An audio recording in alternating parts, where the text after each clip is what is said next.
para Vicente Lambert, el francés, el hombre que ha estado 11 años en estado vegetativo, ha fallecido esta misma mañana después de la orden judicial en la que ordenaban, valga la redundancia, dejar de alimentarle y dejar de darle agua. Ha estado así en los últimos 9 días. Este caso ha generado un intenso debate en Francia acerca de la eutanasia. Hace 9 días, como decimos, se le dejó de alimentar e hidratar después de que el Tribunal de Casación, que es la máxima instancia judicial francesa, pusiera fin a una larga batalla legal y avalara la decisión de los médicos y de una parte de la familia de no mantenerlo con vida. El pasado mes de mayo, el arzobispo de París, quien fue médico antes de ser sacerdote, aseguró que la situación de Lambert era similar a la del que fuera piloto de Fórmula 1 Michael Schumacher. Advirtió además que Francia debía elegir entre ser la civilización del amor o la de los residuos y la basura. Lambert, de 42 años, quedó tetrapléjico y luego en estado casi vegetativo en 2008 como consecuencia de un accidente de tráfico. Sus padres, católicos, recurrieron a todas las instancias judiciales a su alcance, incluido el Tribunal Europeo de Derechos Humanos de Estrasburgo, así como a un comité de la ONU que se ocupa de las personas discapacitadas. Todas las sentencias confirmaron que la decisión de la esposa, Rachel, tutora legal del enfermo, y de los médicos, en el sentido de que mantener a Lambert con vida suponía, y cito textualmente, una obstinación no razonable, que aquello era conforme a derecho. A pesar de ello, los padres insistieron en que su hijo continuara con vida, es decir, que el hospital le siguiera alimentando. Finalmente, cuando pareció claro que no había más vías jurídicas disponibles y se había iniciado el proceso de sedación profunda de Lambert, los progenitores aceptaron resignados la muerte. No obstante, no se sabe si seguirán adelante con una denuncia por homicidio contra el médico responsable y directo de ordenar el fin de la alimentación del paciente. Recordamos que ha estado en los últimos 9 días sin comer y sin beber. Otra noticia relacionada con este asunto, en Madrid, eso sí, en un hospital de Alcalá de Henares. En este sentido, el juez ha ordenado a este hospital continuar el tratamiento a una paciente. Ha sido el juez de instrucción número 6 de Alcalá de Henares que ha estimado las medidas cautelares solicitadas por la Asociación Española de Abogados Cristianos para que se continúe el tratamiento a una paciente ingresada en el hospital a instancias de su familia con el fin de garantizar su vida. Esta paciente padece una enfermedad neurodegenerativa desde hace más de 20 años. En el auto, contra el que sí cabe recurso, el juez acuerda que se proceda por parte de facultativos médicos de este centro a la aplicación del tratamiento médico correspondiente, en este caso la reanimación cardiopulmonar, en el momento en el que sea necesario. La solicitud se interpuso después de que la familia de la afectada denunciara que este centro hospitalario les informó de que si la mujer tiene una recaída no irían a reanimarla, que el hospital no reanimaría a esta paciente en contra de la voluntad de la familia de la afectada. El juez señala, y vamos a ver ahora el auto del juez de instrucción número 6 de Alcalá de Henares, señala lo siguiente, que no hay razón para dejar de aplicar el tratamiento correspondiente, o en su caso, esta reanimación cardiopulmonar, al momento en el que eventualmente la paciente lo pudiera necesitar por su evolución clínica. La decisión médica clínica se deberá tomar respecto al paciente concreto y en atención a las circunstancias concurrentes en el momento que se presente por su evolución clínica, con total respecto a la autonomía del mismo o persona que legalmente le represente y siempre orientada a la protección a la salud en los términos previstos en el artículo 43 de la Constitución española. A partir de las 6:20, es decir, en un rato, va a estar con nosotros la presidenta de Abogados Cristianos, Polonia Castellanos. Gracias a esta asociación, Abogados Cristianos, se ha interpuesto este recurso y la justicia ha ordenado al hospital que sigan tratando a la paciente y que la reanimen en caso de que sea necesario. Vamos ahora con la crónica política, porque Pedro Sánchez sigue con este juego de trileros, engañando absolutamente a todos, especialmente a Pablo Iglesias, al líder de Podemos. El partido que, según el señor Sánchez, es el socio preferente de los socialistas. No me quiero ni imaginar cómo trataría Pedro Sánchez a los que no son sus socios preferentes, porque a Pablo Iglesias lo está ninguneando día sí y día también. 5 veces se han reunido ya Pedro Sánchez y Pablo Iglesias, 5 ocasiones en las que se han visto las caras para al final no llegar a ningún acuerdo. De momento, Sánchez sigue con su fórmula de un gobierno de cooperación, no de coalición. Y lo último que ha planteado Sánchez es modificar la Constitución para que gobierne la lista más votada. Es decir, el PSOE está tentando también al Partido Popular para blindar el bipartidismo. Vamos también a profundizar sobre este asunto, pero no cabe interpretarlo sino de esta manera, un blindaje del bipartidismo, tanto del Partido Socialista como del Partido Popular. Sánchez ha dicho esta mañana en Televisión Española, lo vamos a ver enseguida, que esta tarde va a llamar a Pablo Iglesias, y lo ha anunciado por televisión. Esto al señor Iglesias, líder de Podemos, no le ha hecho ninguna gracia, que lo anuncie a los periodistas que esta tarde le va a llamar. Además de eso, y también lo vamos a ver enseguida, el señor Pedro Sánchez es tan cínico que incluso ha deslizado la idea que, claro, ¿cómo va él a pactar con Podemos si, llegada la circunstancia en Cataluña, si el separatismo catalán impulsa otro golpe, que él tendría que aplicar el 155 al que se opone Podemos? Y claro, si tiene que aplicar este 155, ¿cómo le va a apoyar Iglesias? Que por lo tanto no es posible un gobierno con Podemos. Esta es la última del señor Sánchez, que ya no sabe cómo reírse y cómo decirle a Pablo Iglesias que no quiere saber nada más de él, excepto sus escaños. Pero que se olvide Iglesias de la idea de entrar en ese Consejo de Ministros. Pedro Sánchez va a lograr que nos caiga bien Pablo Iglesias. Es que no le da pena lo que le está haciendo, este ninguneo, esta humillación permanente, día tras día, semana tras semana. Aunque le reciba, ya son 5 ocasiones en las que se han visto las caras Pedro Sánchez y Pablo Iglesias, no lo puede humillar más.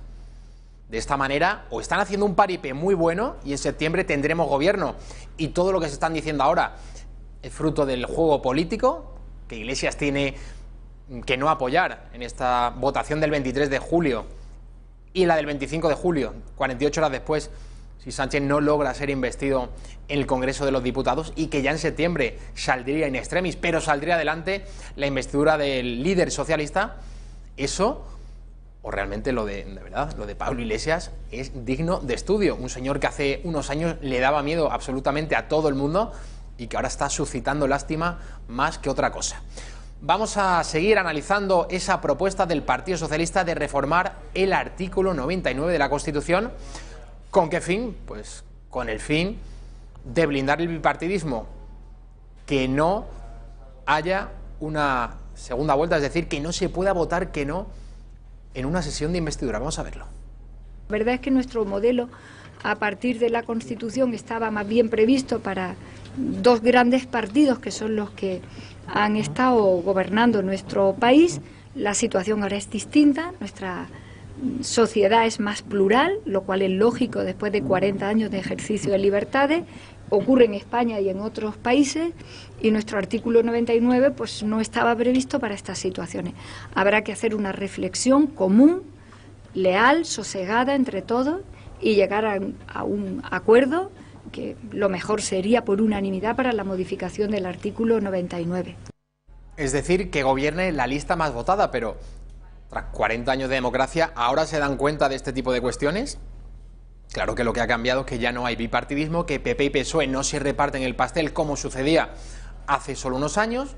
Ya han entrado otras fuerzas, está Ciudadanos, está Podemos, está Vox, que ha sido la última en entrar en este baile, y que lógicamente el poder, el establishment, el sistema trata de blindarse. También veíamos a Pablo Casado, cuando Rajoy, el PP era la lista más votada, decir aquello de: señor Sánchez, señores socialistas, respeten la lista más votada. Ahora sucede al contrario. Cuando Sánchez estaba en la oposición y se reía de Rajoy, le decía: bueno, su incapacidad para formar gobierno. Usted no es capaz de formar gobierno, tendremos que ir a elecciones.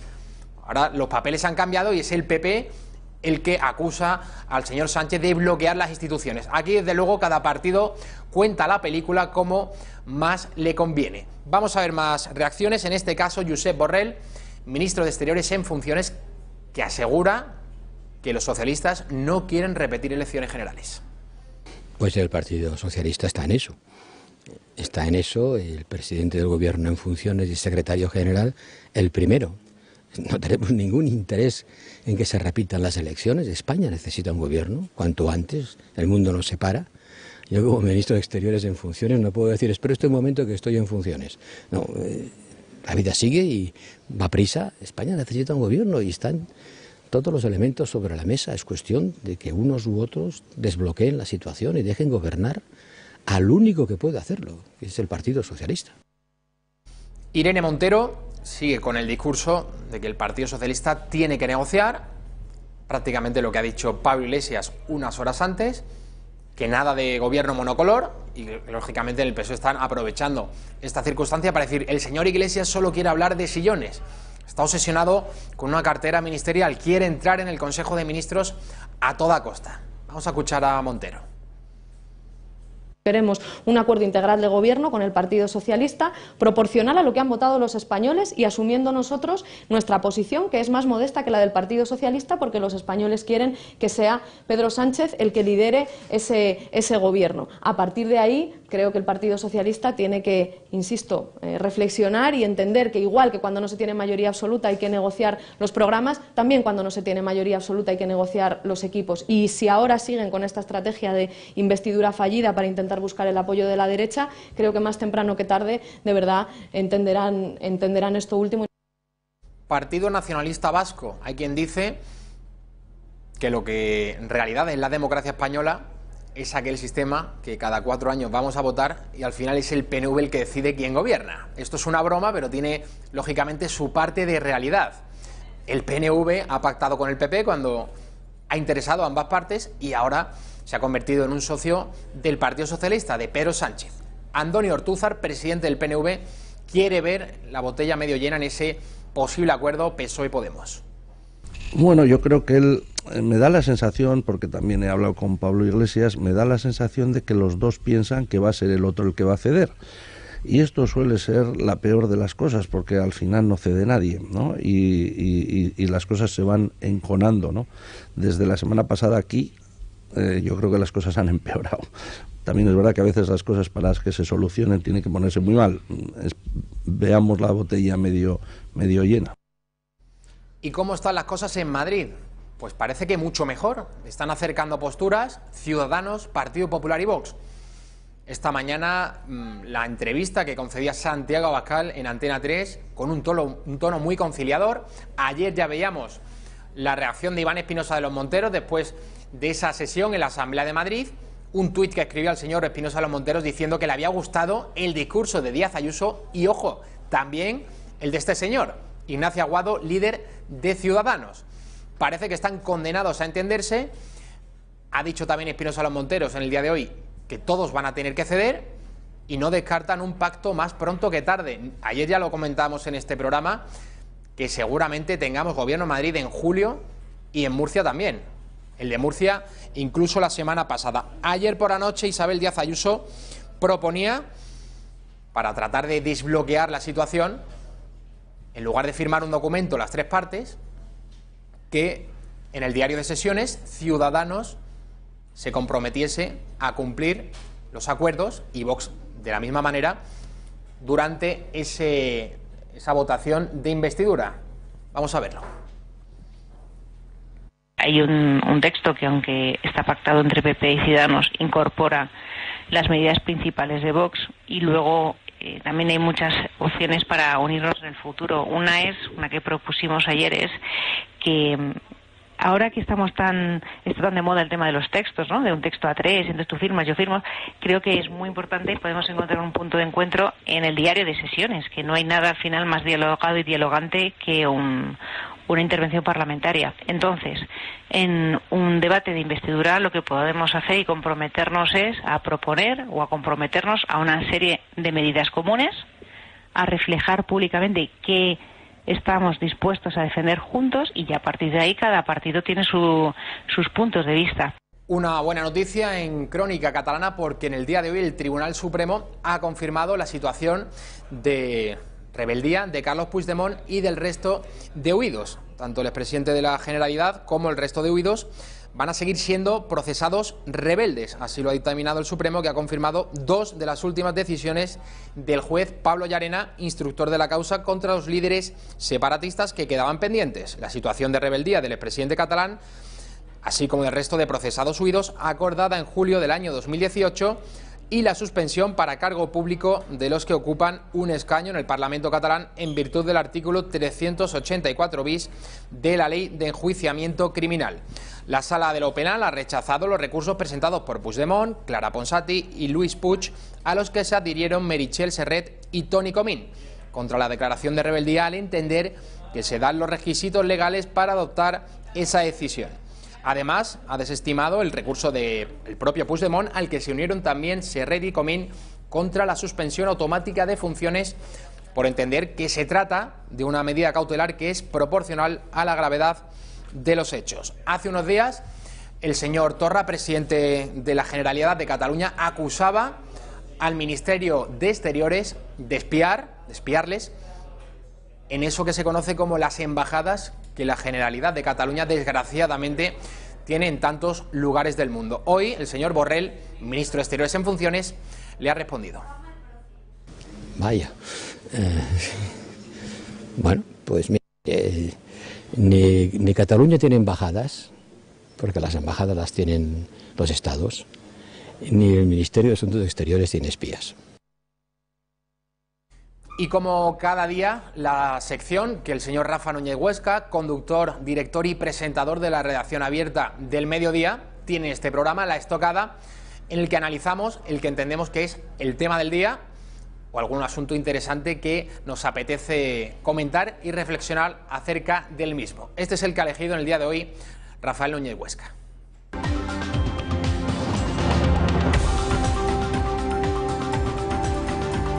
Estos son imágenes de la exposición Jim Dean en el Museo Pompidou de Málaga. Se trata de todo un acontecimiento cultural en la ciudad andaluza y supone una muestra explícita de lo que se ha dado en llamar arte contemporáneo o arte moderno. Un tipo de arte para la mayoría incomprensible, que solo entienden los propios artistas y que ha roto el vínculo que unía la obra con el espectador. Un labriego del siglo XVII se emocionaba contemplando un Velázquez. Hoy, solo un marchante de arte o el autor es capaz de ver el sentido de estos cuadros que ustedes ven. Un tipo de arte que en muchos casos es un fraude y una ofensa. Desde la merda d'artista de Piero Manzoni al urinario de Duchamp, una gran parte de la producción artística llamada de vanguardia es una competición deliberada por el feísmo y el escándalo.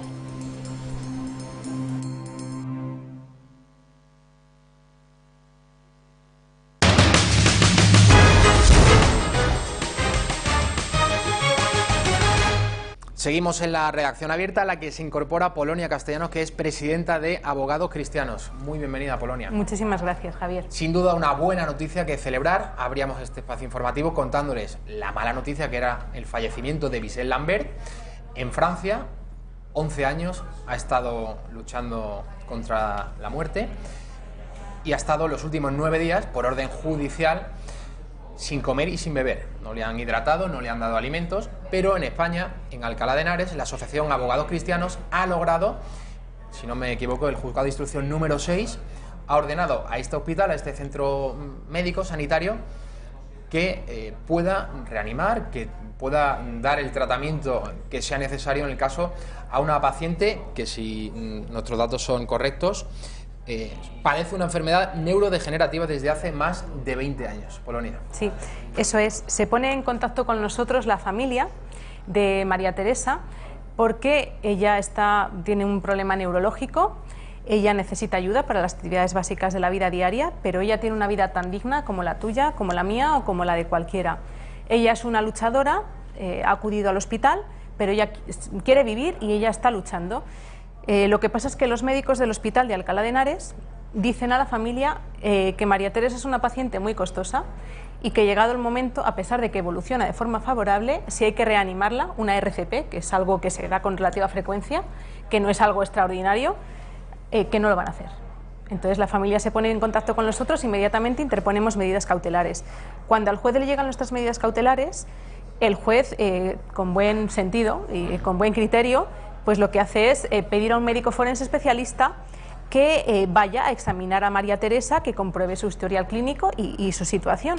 Entonces, este médico especialista, totalmente objetivo, porque va de parte del juez, ni de la familia ni del hospital, dice que la evolución de María Teresa es buena, que está estable, de hecho está en planta, y que llegado el momento, si hay que reanimarla, que se haga. Entonces, nos estiman las cautelares y gracias a Dios y gracias a que todavía no está aprobada la ley de eutanasia, hemos podido hacer esto, porque si hubiese estado aprobada la ley de eutanasia, esto no hubiésemos podido hacerlo, y en contra de la voluntad de la familia y en contra de la voluntad de la propia María Teresa, se hubiese acabado con su vida, a pesar de que, insisto, quiere seguir viviendo y está luchando por ello.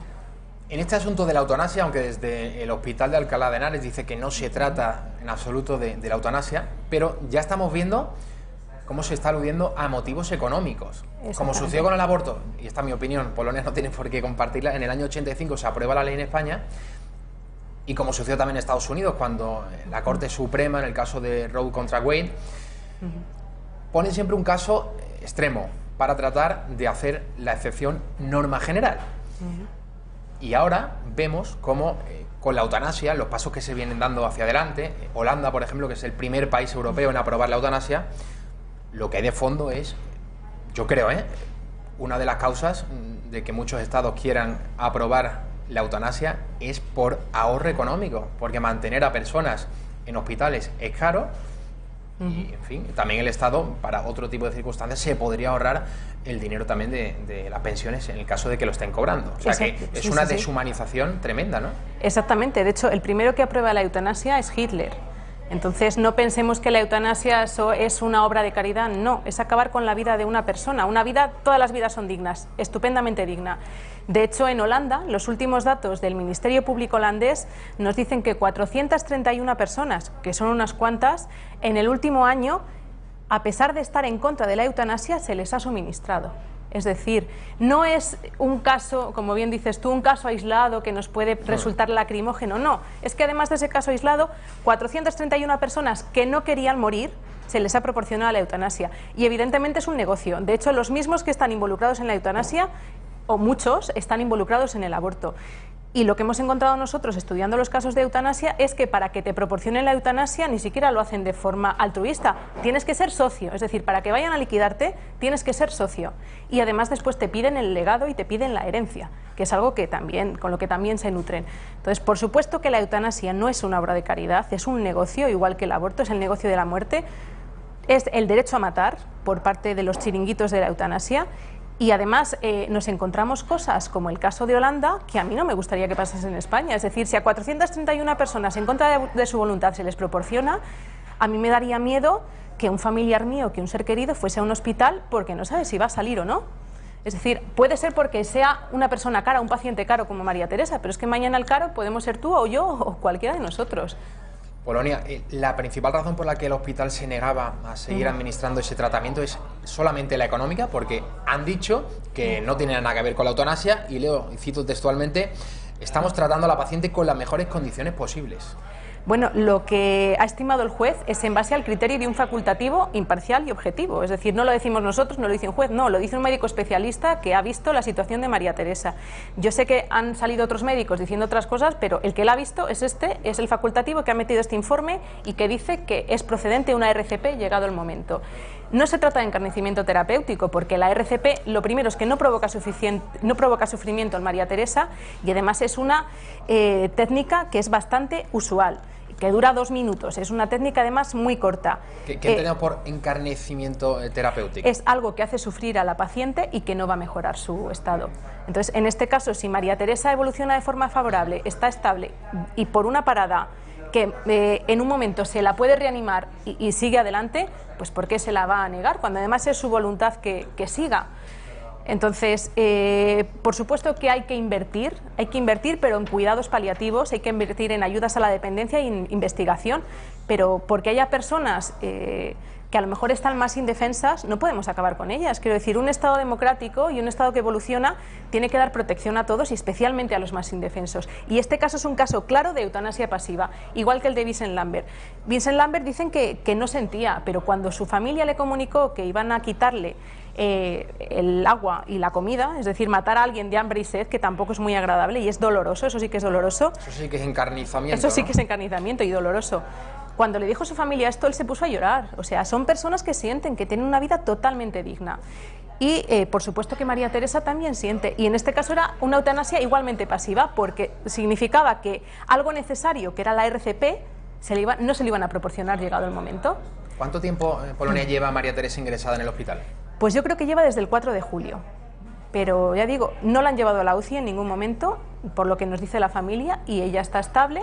Lo dice el auto porque lo dice el informe forense, y ella va evolucionando y ella está luchando y ella se ríe, pues se comunica como ella puede, pero insisto, es una vida perfectamente digna.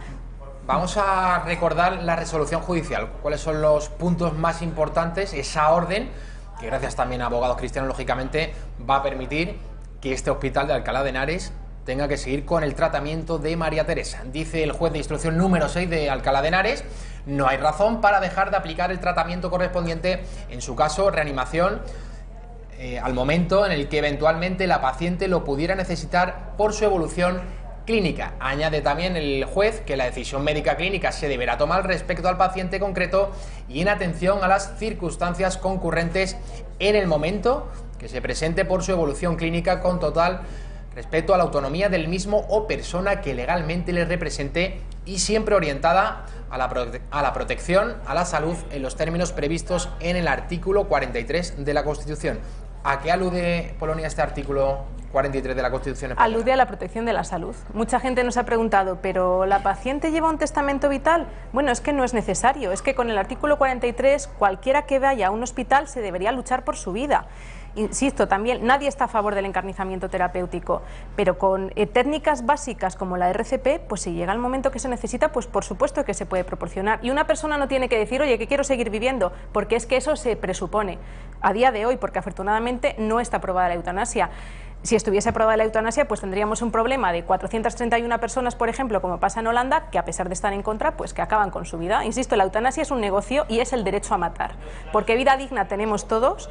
No es más digna la vida de un etarra que hace huelga de hambre en prisión que la de María Teresa, que es una persona inocente y que tiene ganas de vivir.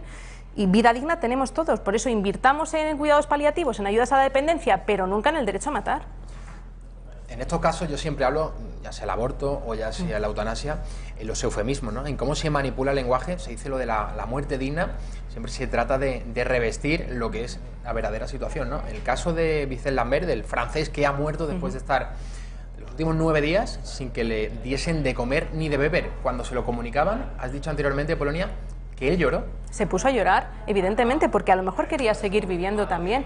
Es que además, en caso de duda, lo más lógico sería que primase la vida. La naturaleza es sabia y cuando una persona llega hasta su límite, pues no hay nada más que hacer.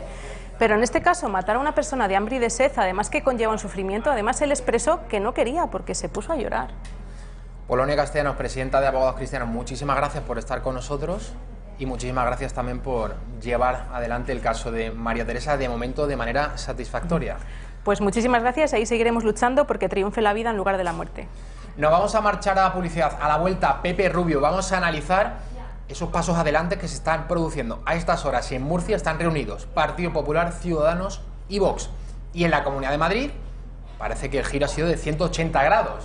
Esta mañana Santiago Abascal, también Espinosa de los Monteros, hablando de que se están dando pasos adelante, que hay buena sintonía con Ciudadanos, con el PP y que todo parece indicar que más pronto que tarde tendremos gobierno en la Comunidad de Madrid. Lo analizamos a la vuelta, no se vayan.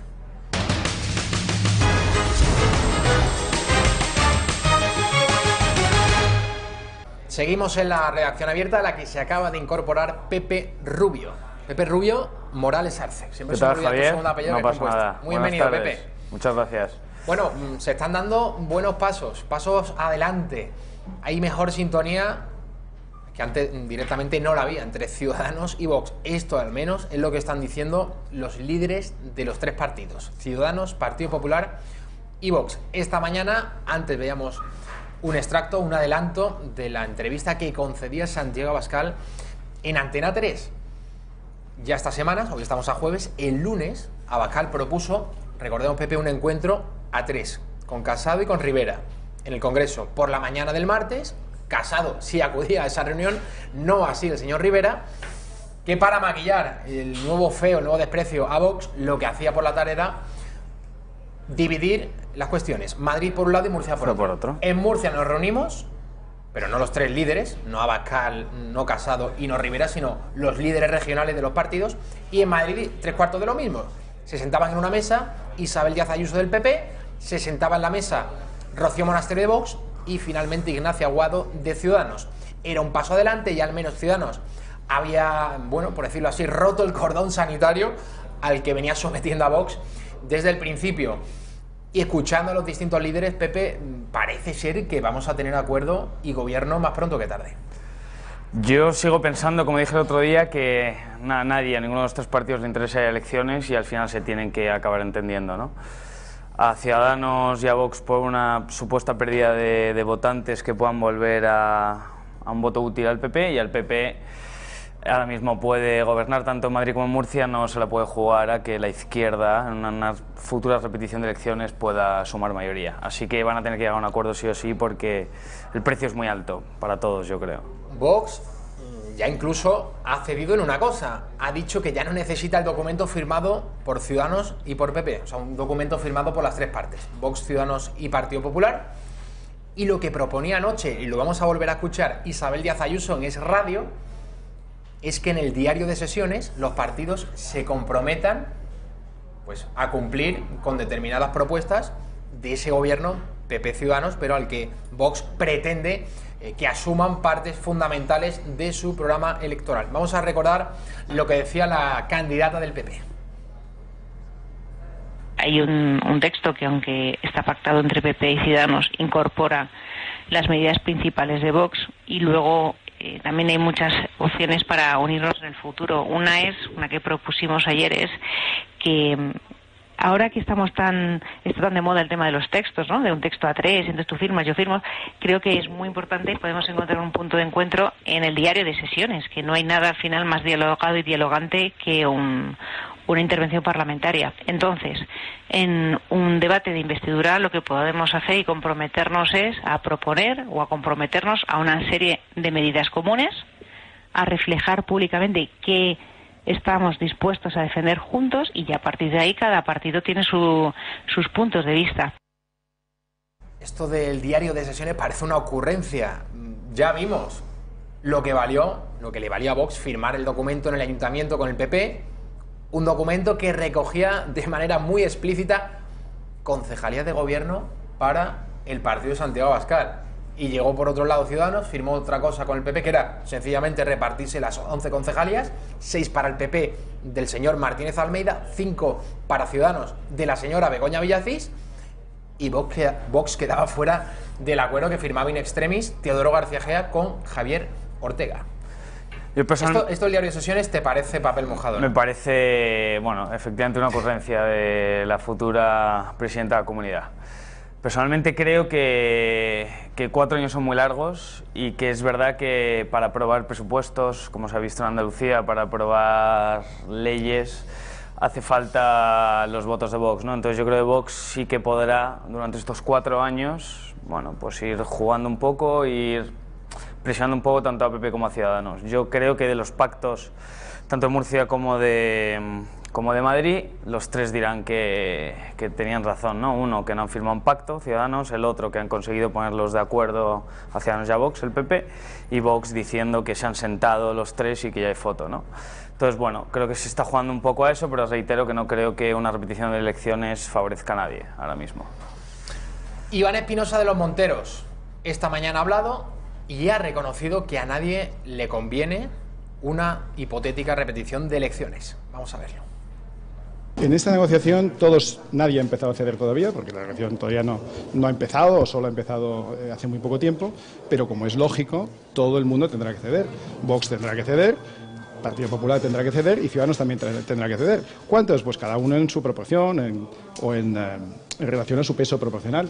Nosotros somos los más pequeños, lógicamente tendremos que ceder más, pero eso es algo natural en cualquier negociación. Bueno, yo creo que la repetición electoral es el escenario menos deseable para todos, empezando por los españoles, que ya están, yo creo que un poco cansados de seguir votando, y sobre todo porque el escenario final que se produciría después de unas elecciones, pues podrá haber algunas subidas, algunas bajadas. Yo particularmente creo que Vox subiría, pero eso no es importante, porque al final sospecho, y no hay certeza, que el resultado final sería muy parecido al de ahora, en el que habría pues 2 bloques, y que probablemente el bloque del que nosotros formamos parte seguiría siendo el mayoritario y seguiría teniendo que llegar a un acuerdo. Por tanto, unas elecciones repetidas probablemente no ayudaría a solucionar nada. Blanco y en botella parece lo que está sucediendo en Madrid y también en Murcia. A esta hora de la tarde estaban siguen reunidos en Murcia PP, Ciudadanos y Vox.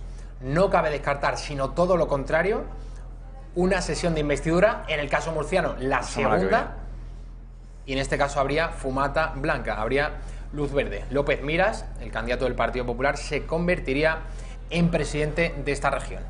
Y en Madrid parece también que se están dando esos pasos, Pepe. Yo creo que se habla poco de la reunión a la que no quiso asistir Albert Rivera el otro día entre Casado Santiago Abascal y Casado. No nos olvidemos que Santiago Abascal y Pablo Casado son amigos, aparte de compañeros de nuevas generaciones y de partido. Y yo creo que ahí se habló y ahí se decidió, la verdad. Yo también creo, es una opinión personal, que Pablo Casado se siente más cómodo hablando con Santiago Abascal que con Albert Rivera.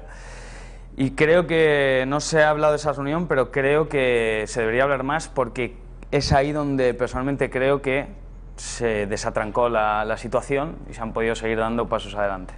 Si no hay acuerdo, señalarán a Vox y dirá que el responsable es Santiago Abascal, que ha permitido una repetición de elecciones en Madrid, en Murcia, la llegada de la izquierda, todo este tipo de cuestiones. Si hay acuerdo, estos mismos que han estado acusando a Vox de bloquear las instituciones dirán: vaya pardillos, les han engañado, son unos recién llegados a la política, cosa que es totalmente cierta. El caso del partido, pero Abascal lleva desde que tiene 18 años, yo creo que está en el Partido Popular, conociendo desgraciadamente la peor cara de la política, que es la del País Vasco, a quienes allí no comparten la icurriña y el separatismo y el nacionalismo. Abascal desde prácticamente los 18 años ha estado enfrentándose con los batasunos y conociendo, como digo, la peor cara de la política. Si hay gobierno, Pepe, no te quepa duda que también esos mismos que han estado acusando a Vox de bloquear las instituciones y votar con Podemos y con el PSOE en Murcia, van a decir que les han tomado el pelo. Personalmente pienso que lo que digan ahora da exactamente igual. Si nos acordamos, hace 4 años Cristina Cifuentes era la nueva lideresa y la esperanza blanca, ¿no?, de este país, y hoy ¿dónde está Cristina Cifuentes? Es evidente que si Vox facilita la investidura, lo que le puedan decir ahora da igual, ¿no? Queda muchísimo tiempo para unas futuras elecciones y pueden pasar muchas cosas. A mí creo que es algo que eso no debería preocupar ahora mismo en exceso a Vox.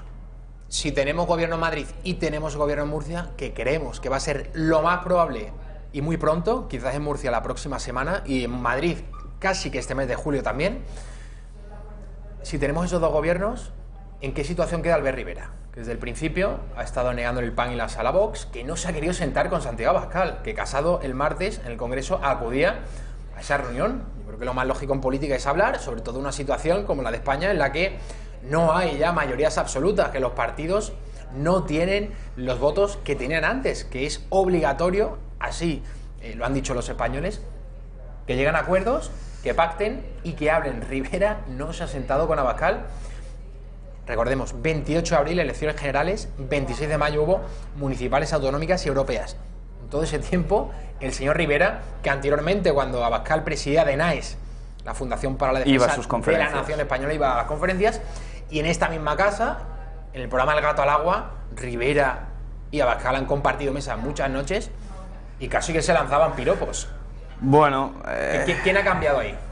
Ha cambiado, yo creo que sin duda lo que ha cambiado es... Albert Rivera, personalmente creo que es una persona que es de centro-izquierda. Su partido nace... Bueno, es de centro-izquierda, no, es de lo que toque, ¿no? Yo creo. Es de lo que toque, sí. Ha dicho liberal, pero socialdemócrata... Creo que tiene un problema, que es que a él le gustaría ser más de centro-izquierda, pero la mayoría de sus votantes son de centro-derecha, ¿no? Entonces eso le hace... Lo que yo entiendo que sus votantes deberían preguntarse, cómo Juan Marín es capaz de reunirse en una cafetería con Podemos y no es capaz de reunirse con Vox, ¿no? Bueno, pues yo creo que los votantes son soberanos y dentro de 4 años me imagino que sabrán verlo, ¿no? Tampoco es lógico que no se quiera reunir con el, la verdad, con el señor Pedro Sánchez, ¿no? Pues si no, oiga, sea usted democrático, ¿no?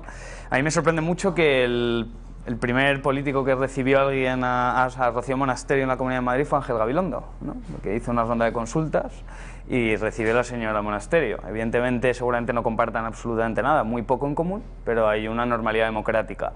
Creo que Albert Rivera se ha retratado en esta campaña y no sabe dónde mirar, si izquierda, derecha,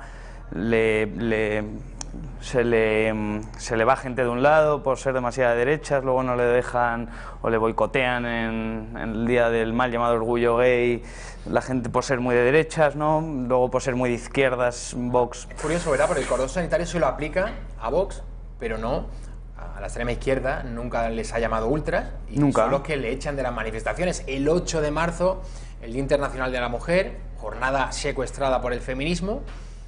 El 8M también acudía a Ciudadanos con la coartada del feminismo liberal, ojo al dato, feminismo liberal, y el otro día acudía a la marcha del orgullo gay y era tratado de fascistas, bueno, les arrojaban orina, agua, les decían de todo, les escupían. Tendría que revisar efectivamente el señor Rivera quiénes son realmente los ultras. Joaquín Leguina fue presidente de la Comunidad de Madrid, socialista. Vaya recadito que le ha lanzado al señor Rivera. Vamos a escucharlo. El que más votos tiene, que es el centro derecha. No es que lo prefiera, yo no los he votado, pero tiene más votos el centro derecha que el centro izquierda. Por lo tanto, tiene que gobernar el centro derecha. Ahora, claro, si yo no me quiero ver con tal, porque si me toco, como está en el sarnoso, me va a pegar la sarna, pues empezamos mal. Y van mal, y van mal. Ahora que al final será esta señora, Isabel Díaz Ayuso, pues no tengo la menor duda.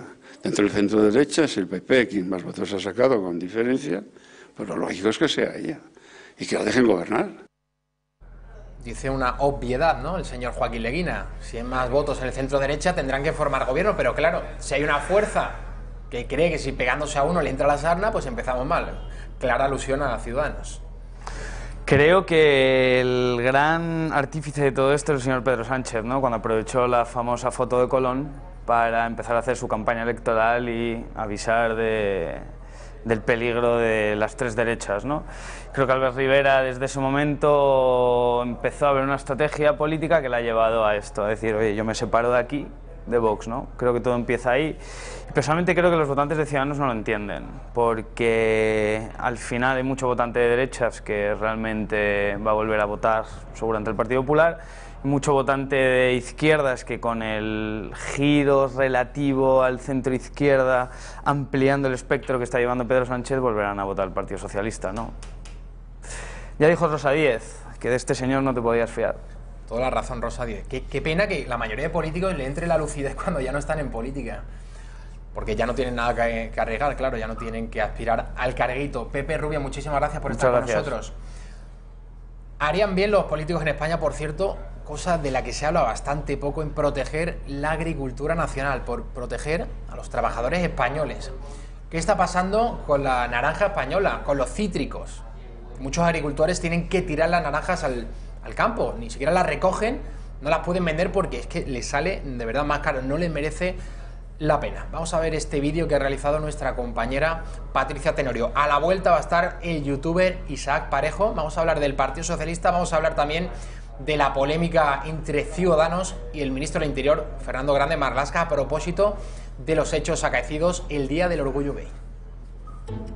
Mala señal, naranjas en el suelo, limones en el árbol sin recoger. Ambos casos dan pistas de que la campaña ha sido ruinosa y ese es el adjetivo que utilizan los agricultores de los cítricos para hablar de la cosecha de este año. Un auténtico desastre. La intromisión de la naranja sudafricana ha tirado por tierra los precios de las nuestras. La naranja de Egipto y Turquía ha frenado las exportaciones españolas. La sobreproducción ha hecho caer los precios, ha puesto en evidencia los tratados comerciales y ha dejado en jaque a los agricultores. Los productores de naranjas y mandarinas valencianos están indignados. Se ven capaces de hacer frente a los reveses meteorológicos, pero no de luchar solos contra los mercados. ¿Saben ustedes que 3/4 partes de lo que producen va a la exportación? Este año toneladas y toneladas de cítricos se han quedado así, en los árboles o esparcidos por la tierra. En España se producen más de 7 millones de toneladas de cítricos al año. Tan solo en la Comunidad Valenciana hay más de 100.000 recolectores, un puesto de trabajo que está hoy más amenazado que nunca. No siempre es tan dulce la naranja, en ocasiones, como ven, amarga. ¿Y qué hay de los golpes que el mal tiempo les ha dado a los trabajadores del campo? Esta misma semana el granizo afectó a numerosos cultivos de vino también. La uva ha quedado destrozada. Calculamos más de 19 millones de euros de pérdidas. Estás todo el año trabajando y de una lo ves y te dan ganas de llorar, emociona. La verdad es que es así.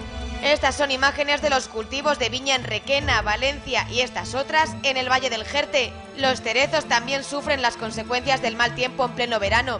Con el tiempo poco se puede pelear, pero ¿y con los mercados? ¿De quién dependen los tratados de los mercados? Pues ya está con nosotros Isaac Parejo, famosísimo youtuber. Don Isaac, muy bienvenido. Muchas gracias. Es gracias a este programa, tu ascenso y tu éxito en redes sociales. 50-50. Bueno, Isaac, si ustedes le siguen, que yo les invito a que lo hagan a través de YouTube, es una persona que le da bastante cera al Partido Socialista, no porque tenga manía a las siglas, no porque le caiga mal Pedro Sánchez, sino porque siempre desgrana, hila muy fino y muy bien todas las contradicciones de los señores del PSOE. Ellos presumen de haber haberse arrogado la representación de todos los homosexuales, ¿no? Con el tema LGTB. Ya hemos visto que la convocatoria del pasado sábado en Madrid está secuestrada por el lobby LGTB. Una cosa son los homosexuales, que votan a todo tipo de partidos. A todos. Y otra incluso cosa, en mayoría a partidos que no nos imaginaríamos. Bueno, hoy Abascal con Susana Griso ha dicho que hay muchos homosexuales que votan a Vox. Pues yo creo que no tiene que ser algo... Hombre, hay un dato que es tangible, que es que la organización política con más homosexuales es el Partido Popular. El Partido Popular. Las generaciones, las jóvenes, las nuevas generaciones. Es una organización política más juvenil con más homosexuales, no el PSOE, pero bueno. Ahí está el dato. O Podemos, por ejemplo. O Podemos. Bueno, según las estadísticas es más la juventud del Partido Popular son más. Hay quien dice que Pablo Iglesias es el más machista, y yo recuerdo una frase del señor Iglesias, no la de Mariló Montero, que también, si no, me gusta la política con cojones. Claro. Sí, o la de vamos a dejarnos de mariconadas del teatro y vamos a irnos a partir caras a los fachas. A partir de caras a los fachas. Un comentario muy Les pido perdón gay friendly. por no partir la cara a los fachas con los que debato en Intereconomía. Eso lo dijo Pablo Iglesias en 2013. Bueno, así están las cosas. Desde entonces, desde el pasado sábado, en los que distintos líderes y otros no tantos, no tan caras conocidas de Ciudadanos, acudían a la marcha del orgullo gay en Madrid, eran insultados, les arrojaban botellas, líquidos, hay algunos que dicen que orina, agua, un señor que incluso les enseñaba el culo de una manera bastante fea, soez y lamentable de protestar contra la formación de Albert Rivera. Les tildaban de fascistas, todo por lo que entienden que es un partido que habla con Vox, que le da la mano. Bueno, esa es la excusa que han puesto este año. Esa es la excusa, el año pasado no sé cuál era la excusa, pero el año pasado también abuchearon a la carroza de Ciudadanos. La cuarta de este año efectivamente ha sido Vox, pero ya demostramos que en 2018 efectivamente el autobús, que este año no ha tenido por cuestiones de seguridad. Bueno, y en 2008, creo que fue en 2009, también abuchearon a la carroza de UPyD.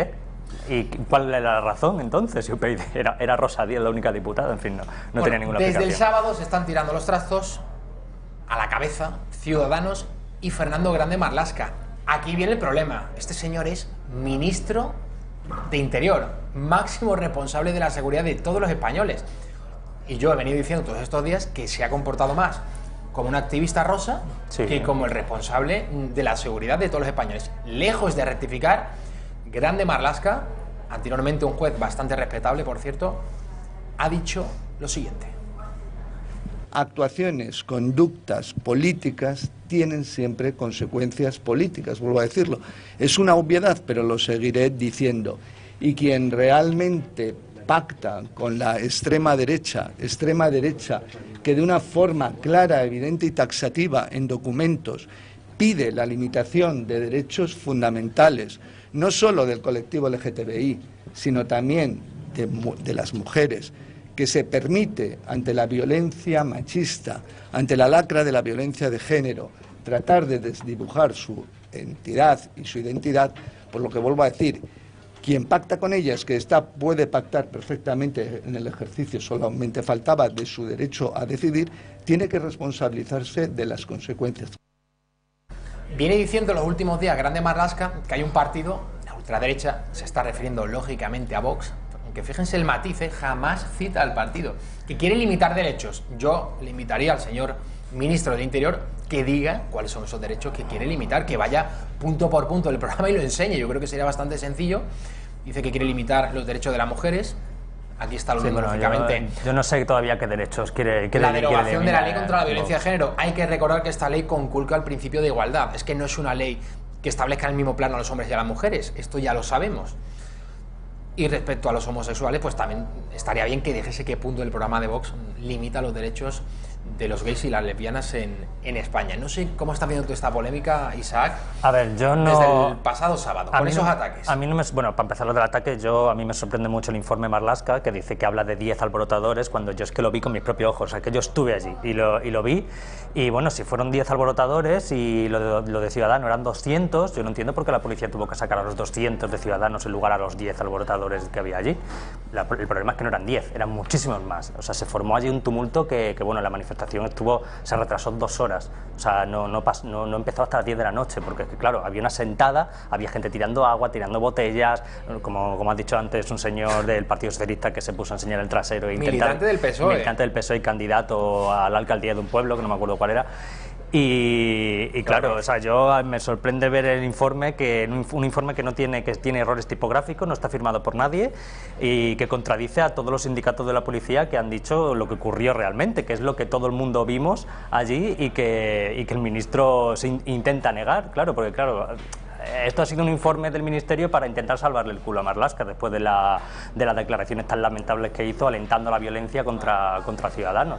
Me ha gustado mucho un tuit que ha publicado aquí el compañero Isaac Parejo, una reflexión en Twitter, ya no sobre este asunto, que también, sobre todo por esta idea que está calando, sobre todo en la izquierda, y que está sobre todo achantando a Ciudadanos. Vox es Adolfo Hitler, y Podemos es un partido, bueno, en fin, nada radical, está dentro del sistema. Las fotos recuerdan a la señora Mendía del Partido Socialista del País Vasco en una jornada gastronómica, en un reportaje para un periódico vasco en la pasada Navidad, cocinando de la mano el señor Otegi de Bildu y la señora Mendía del Partido Socialista. Vamos a ver el tuit y lo van a entender mejor. Isaac Parejo dice: adivina cuál de estas dos fotos ha causado más polémica. A la izquierda vemos a Isabel Díaz Ayuso, Rocío Monasterio e Ignacio Aguado. Y Aguado no se le ve ahí, pero sí. Que son los líderes de Vox, PP y Ciudadanos en la Asamblea de Madrid. Esa es la foto, sentados esta semana, el martes, para tratar de desbloquear la negociación. Los madrileños han votado mayoritariamente a partidos del centro-derecha. Yo creo que esto al final ha sido una respuesta de Aguado ante lo que pasó en el Orgullo. Dirían, bueno, ya que nos llaman de todo, hay que haber hecho esa interpretación, ¿eh, Isaac? Sí, yo estoy seguro que ha sido por eso. Yo creo que esta foto no se hubiera dado si no hubiera pasado lo que pasó. ¿Ha abierto los ojos a Rivera? Sí, no ha abierto los ojos, simplemente que han dicho, ¿para qué vamos a seguir haciendo el imbécil? Si ya esta gente nos va a llamar de todo, hagámoslo. Ya el año pasado, lo has apuntado tú anteriormente, les pintaban la cara sin haberse reunido con Vox. Y a la derecha, la foto en la que están Otegi y la señora Mendía del Partido Socialista del País Vasco, también acompañados de Ortúzar, del PNV, y del señor de Podemos, ahí confraternizando, brindando. A mí me llama mucha atención que le digan a los de Ciudadanos que son fascistas por juntarse con fascistas. Entonces, los que se juntan con proetarras, ¿qué son? ¿Proetarras? O sea, no sé. Aparte que no creo que Vox sea un partido fascista. O sea, Monasterio no ha estado en ninguna banda terrorista ni ha secuestrado a nadie como este señor, por ejemplo, y ahí están comiendo alegremente, seguramente con una cena pagada por todos los contribuyentes. Un señor condenado a 10 años por secuestro y extorsión. Por terrorismo. Y por terrorismo, claro, y por obligar a un señor a jugar a la ruleta rusa con una pistola. Pero bueno, es un hombre de paz, ¿no? Es un hombre de paz. No sé si Isaac Parejo está a favor de Madrid Central, si le gustaría un Madrid Central con matices, que es a lo que vamos, porque el PP dijo en la campaña electoral: vamos a cargarnos Madrid Central. Eso no va a ocurrir. Su socio de gobierno de Ciudadanos, que desde el principio Begoña Villacís ha dicho que el proyecto de Carmena estaba mal planteado y que habría que hacer algunos retoques, algunas modificaciones. Vamos a eso claramente, más allá de la moratoria y luego de la decisión judicial de suspender la moratoria de las multas. El señor Martínez Almeida quería hasta el 30 de septiembre suspender las multas en el acceso a Madrid Central. Eso no ha sucedido por orden de un juez y ahora mismo el panorama es exactamente igual que con la señora Manuela Carmena. Yo creo que, a ver, esto no ha sido una sentencia ni nada, ha sido una medida cautelar. Una medida cautelar que seguramente luego esto llegará al Tribunal Superior de Justicia de Madrid y lo tumbará, o sea, porque no tiene ningún recorrido, o sea, no tiene sentido que un gobierno municipal no pueda revertir una ley anterior, ya que Bruselas no dijo nada de hacer Madrid Central, Bruselas simplemente advirtió de los niveles de contaminación y a la alcaldesa pues se le ocurrió esta idea de Madrid Central, que no ha servido para absolutamente nada, porque claro, lo primero que hay que hacer es ver de dónde viene la contaminación. O sea, sin ningún estudio previo se ha supuesto que la contaminación viene de las emisiones de CO2 de los tubos de escape y no se ha analizado la contaminación que viene de las calderas de calefacción, que es donde más se contamina. Y en vez de hacer una especie de plan renove para calderas, etcétera, pues se ha optado por matar moscas a cañonazos y restringir el tráfico en el centro de Madrid, que al final lo único que ha hecho es dispersar la contaminación a la Extrarradio, por ejemplo, donde vivo yo, donde han subido los niveles.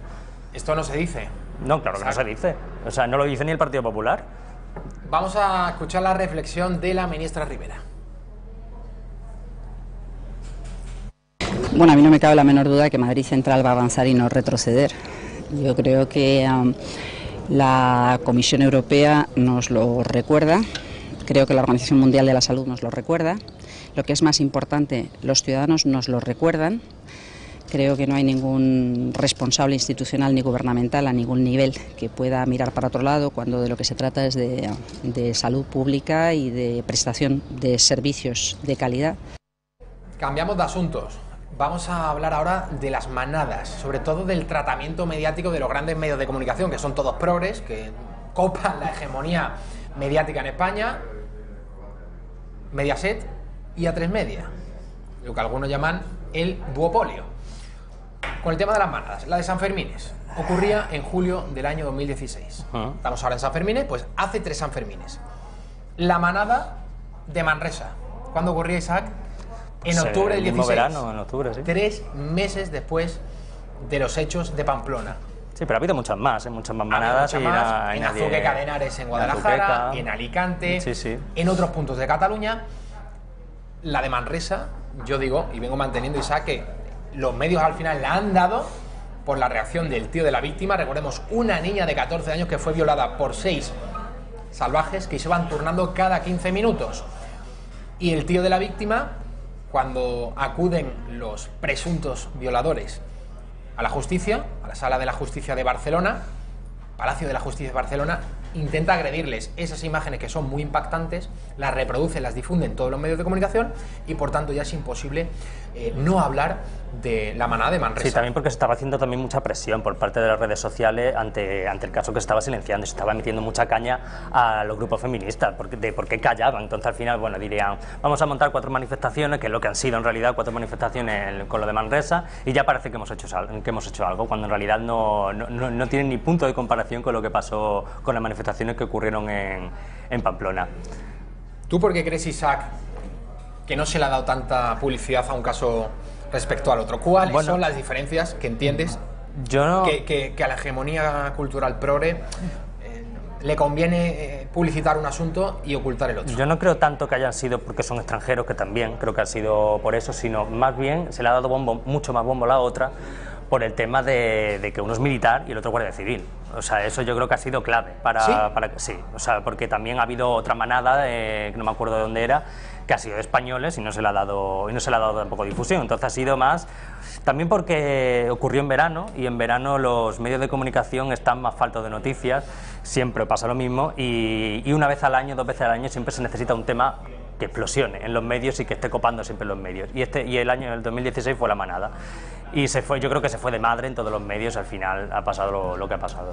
Un asunto relacionado es el de los inmigrantes y los menas. Vamos a verlo. España se ha convertido en la primera puerta a Europa de personas migrantes, con más de 65.300 llegadas por vías irregulares en 2018, de las que más de 6.000 fueron menores no acompañados que llegaron por mar. Una cifra que ha aumentado casi un 160% con respecto a 2017, cuando se contabilizó la llegada de casi 2.500 niños y niñas por la vía marítima.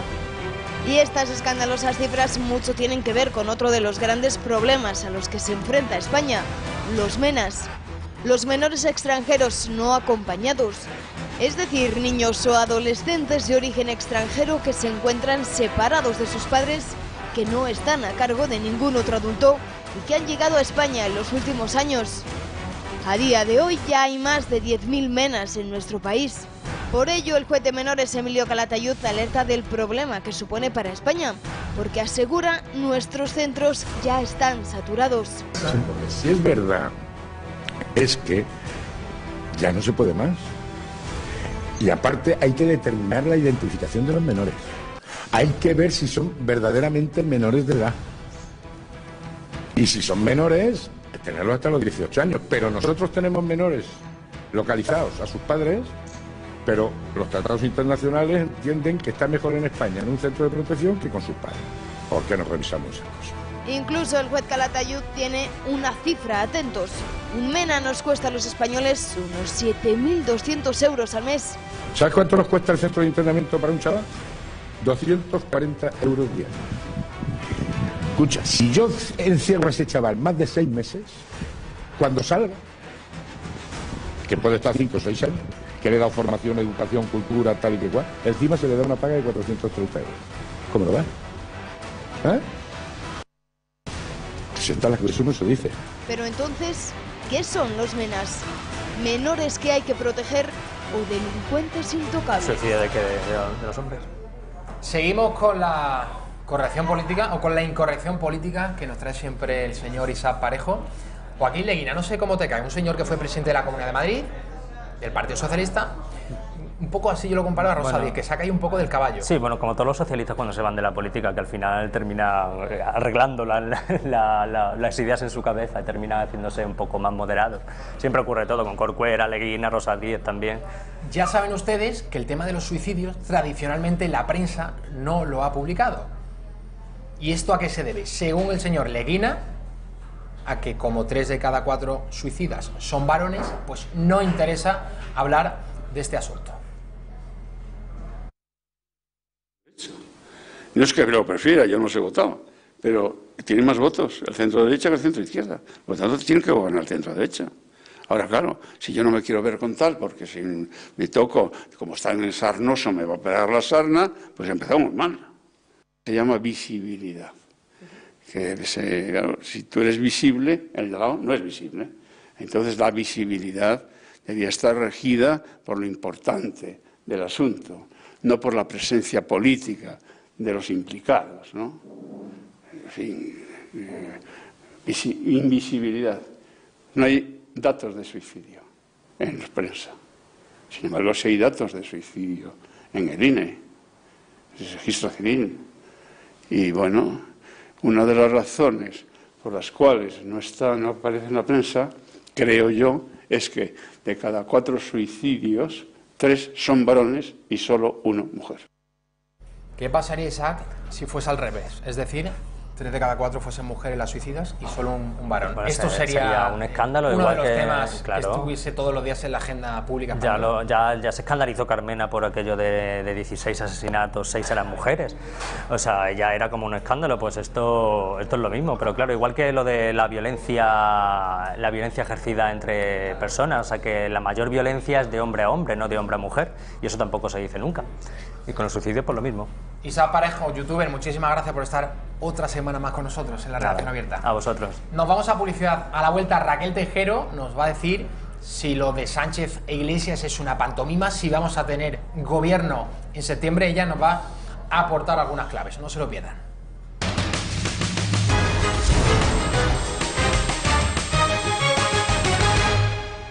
Ya está con nosotros Raquel Tejero, periodista OK Diario. Muy bienvenida, Raquel. Muchas gracias. Bueno, una última hora que les tenemos que contar. Estaban reunidos en Murcia PP, Ciudadanos y Vox. Acaba de finalizar esa reunión. Hay buena sintonía, no hay un acuerdo definitivo, pero se han emplazado a una nueva reunión el lunes. Van a estar hablando todo el fin de semana y posiblemente el lunes tengamos ya fumata blanca. Es cuestión de que el presidente de la Cámara Autonómica Murciana convoque la segunda sesión de investidura y tengamos a López Miras del Partido Popular como presidente de la región de Murcia, con Ciudadanos al lado gobernando y con Vox en la oposición, pero poniendo esos escaños a disposición de ambos partidos, es decir, recuperar la vía andaluza. Pero con Raquel vamos a hablar de lo que está sucediendo a nivel nacional, es decir, Pedro Sánchez, presidente del gobierno en funciones, y Pablo Iglesias. Se han visto las caras 5 veces, Raquel. Y en ninguna de ellas Sánchez le ha dado a Iglesias lo que el líder de Podemos quiere, que no es otra cosa que entrar en el gobierno. No ha rebajado un ápice el plan inicial, que es el de gobierno de cooperación, no de coalición. Y esta mañana en Televisión Española el señor Sánchez, en primer lugar, confesaba a los periodistas que hoy por la tarde llamaría a Iglesias. No le ha sentado nada bien esta cuestión, Raquel, al señor Iglesias. No le ha sentado bien, pero bueno, es que Sánchez está jugando a esto. El presidente ahora mismo tiene la sartén por el mango, puede decidir qué es lo que va a pasar con el señor Pablo Iglesias, le puede hacer someterse a unas elecciones que sería ya el batacazo total para Podemos, que recordemos que perdió muchísimos escaños en las últimas elecciones generales y que, según reflejan las encuestas de Tezanos, que parece que está más acertado de lo que al principio vaticinábamos los periodistas, Podemos prácticamente desaparecería, por lo menos no tendría ningún tipo de relevancia en el Congreso. La última propuesta del Partido Socialista, yo vengo diciendo que el bipartidismo se quiere blindar, ya no tenemos un sistema en el que PP y PSOE se repartían absolutamente toda la tarta. Hay otros actores en el juego, Podemos, Ciudadanos, Vox, que ha sido el último en entrar. La propuesta de hoy del Partido Socialista es reformar el artículo 99 de la Constitución, Raquel, con el fin de que la lista más votada pueda formar gobierno, es decir, que en la votación de investidura no se pueda votar que no. Claro, es una estrategia, hay que reconocer, hablábamos antes de entrar en antena que a Pedro Sánchez se le podrán decir muchas cosas, pero es muy buen estratega. No hay más que ver que era una persona que estaba fuera del partido y ahora es presidente del gobierno en funciones y ha sido presidente del gobierno estos últimos meses y previsiblemente lo seguirá siendo. Entonces, bueno, Pedro tiene sus estrategias y se quiere sacar este as de la manga que le permitiría poder gobernar. El enfado de Iglesias cuando se enteraba por los medios de comunicación, por Televisión Española, que Sánchez esta tarde le iba a llamar. Me imagino a Iglesias en Galapagar, pendiente del móvil, con la batería al 100%, pendiente de esa llamada, a ver si hay gobierno o no. Hay quien dice, Raquel, que todo esto es un paripé, que en realidad ya han llegado a un acuerdo y que en septiembre tendremos gobierno. Que Pablo Iglesias, para no quedar mal ante los suyos, el 23 de julio, en la primera sesión, la votación de investidura, votará que no, en la segunda lo mismo, y ya en septiembre, in extremis, tendremos ese acuerdo de gobierno. Bueno, yo creo que el paripé aquí lo está haciendo el Partido Socialista y además comparto el enfado de Pablo Iglesias, porque podremos estar más de acuerdo o menos de acuerdo con sus políticas, pero lo cierto es que no es normal que una persona que está negociando un gobierno de la nación se tenga que enterar por los medios de comunicación que el presidente en funciones quiere quedar con él para hacer una negociación y una propuesta. Quiero decir, el presidente del gobierno tiene que seguir unos protocolos no escritos lógicos y de respeto al resto de sus compañeros en el Congreso de los Diputados y de cara a la formación de gobierno con más importancia aún. No creo que tengan el paripé tan montado porque a Iglesias se le ve ciertamente tenso. Sabe que a lo que se enfrenta puede ser duro, puede ser su caída definitiva del partido, y con la caída definitiva de Pablo Iglesias del partido puede ser la caída definitiva de Podemos.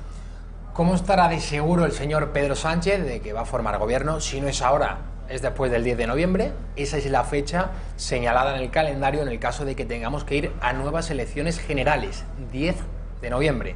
Llegaremos a esa fecha si el próximo 23 de julio, la primera sesión de votación de investidura en el Congreso, sale que no. La segunda, 48 horas después, 25 de julio. Si no hay gobierno este mes de julio, nos iríamos a septiembre. Y si tampoco el señor Iglesias, yo creo que va a depender todo de si Iglesias cede, es decir, acepta no estar dentro del ejecutivo de Pedro Sánchez. Esta va a ser la cuestión nuclear. Si Iglesias dice que sí, entiendo que lo venderá porque el Partido Socialista Obrero Español ha asumido partes importantes, fundamentales de su programa. No sé hasta qué punto el PSOE va, por ejemplo, a asumir cuestiones económicas en las que hay diferencias bastante grandes. La Unión Europea, entiendo que no va a ver con buenos ojos las recetas económicas de Podemos. Eso va a ser bastante complicado. Digo que está tan seguro el señor Sánchez que incluso se permite la licencia ya de reírse. O sea, se ha reído antes diciendo a los periodistas, esta tarde le voy a llamar. Pero después de eso, Raquel, de verdad, se ha erigido en máximo artífice, defensor y entusiasta del 155, que lo pone como coartada por la que no puede pactar con Podemos, porque los señores de Podemos, como no quieren un 155 en Cataluña, ¿qué pasaría si hay una nueva rebelión, un nuevo golpe como el del 1 de octubre del año 2017? Y claro, en ese caso el PSOE tendría las manos atadas. Por un lado, se mofa de Podemos, de Pablo Iglesias. Por otro, esta declaración, Raquel, no creo que haya gustado mucho a los hipotéticos socios en Cataluña. Esquerra en los últimos tiempos ha venido planteando la posibilidad de reconsiderar su posición en una votación de investidura. Sí, además es que esta ha sido la afirmación más torpe, en mi opinión, que ha hecho Pedro Sánchez, sobre todo porque Podemos ya dijo el otro día que estaba dispuesto a ceder con el tema de Cataluña. Es cierto que estaba hablando en otros términos, estaba hablando del referéndum, de ese hipotético referéndum, pero bueno, ya sabe que Podemos le ha tendido la mano y que al final tendrá que terminar cediendo por el bien propio del partido. Y meter este tema de cara a una negociación que va a tener que hacer con Esquerra Republicana, la verdad es que no me ha parecido lo suficientemente inteligente de los pasos que hace Pedro Sánchez en su gobierno, que como decíamos antes, pues otra cosa no será, pero buen estratega sí es. Buen estratega sí es. Como sucedió en el año 2015, cuando hubo elecciones generales en el mes de diciembre, el PP fue el más votado, con un resultado no el suficiente para poder formar gobierno. Hubo repetición de elecciones. ¿Recuerdan aquella película? Hoy Pedro Sánchez parece que tiene barba y habla con acento gallego. Es que se está convirtiendo en Mariano Rajoy.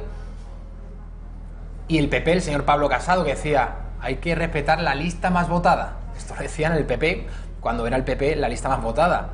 Y en el PSOE decían, Sánchez, señor Rajoy, usted es un irresponsable, usted es incapaz de formar gobierno, usted está bloqueando las instituciones, déjeme a mí intentarlo. Y lo intentó con Ciudadanos, lo intentó con Podemos.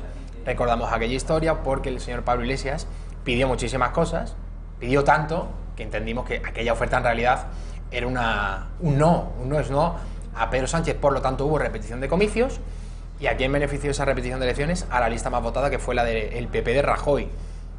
Después de aquello, Sánchez siguió con el no es no, y dentro del Partido Socialista, Raquel, tuvimos aquella operación apoyada, entre otros, por Felipe González también, por el aparato del partido, que se cargó a Pedro Sánchez para obligar. Fueron 66 diputados socialistas los que se abstuvieron en aquella histórica votación de investidura en octubre del año 2016. Ciudadanos apoyó al PP y ahora parece que está todo al revés.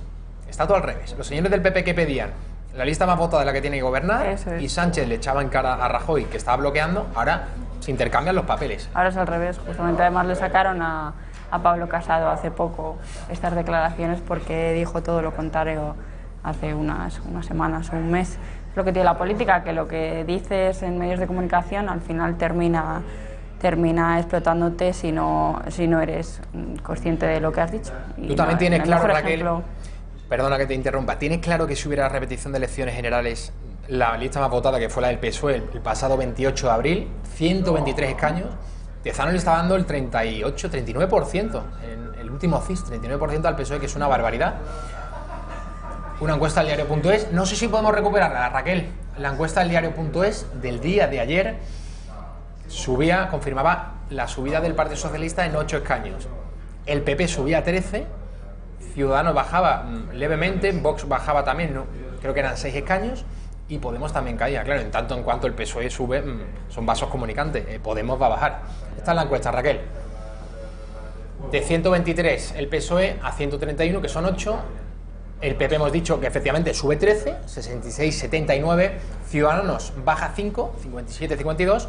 Podemos baja 11, de 48 a 37, y Vox baja 6, de 24 a 18. Tú esto lo ves como un escenario bastante lógico, ¿no? Totalmente. La verdad es que me parecen unos números totalmente fiables, unos escaños más arriba, unos escaños más abajo, como siempre pasa con las encuestas, pero lo que refleja estos nuevos números que están saliendo en las encuestas, tanto en esta que estamos viendo ahora como en las del CIS de Tezanos, es que parece que poquito a poco va volviendo el bipartidismo. La gente se ha cansado un poco de tener las cámaras vacías y a los diputados de vacaciones y en reuniones en los pero despachos. Cobrando, ¿no, Raquel? Pero cobrando, qué maravilla, qué maravilla. Es una maravilla, sí, es un chollo. ¿Quién pudiera? Eso es. y bueno, como que ven que los nuevos partidos no funcionan. Claro, en estos casos el PP y el PSOE lo tienen muy fácil, es decir, los que están bloqueando las instituciones son los partidos pequeños, el PSOE, todos los pasos que está dando Sánchez van en este sentido. Se ve fuerte, es el más votado y si hay repetición de elecciones será más votado aún, tendrá más escaños y por lo tanto parte de unas posiciones maximalistas obligando a Pablo Iglesias a pasar por el aro. Si tenemos gobierno en septiembre será porque el que cede no es el PSOE, el que cede es Podemos.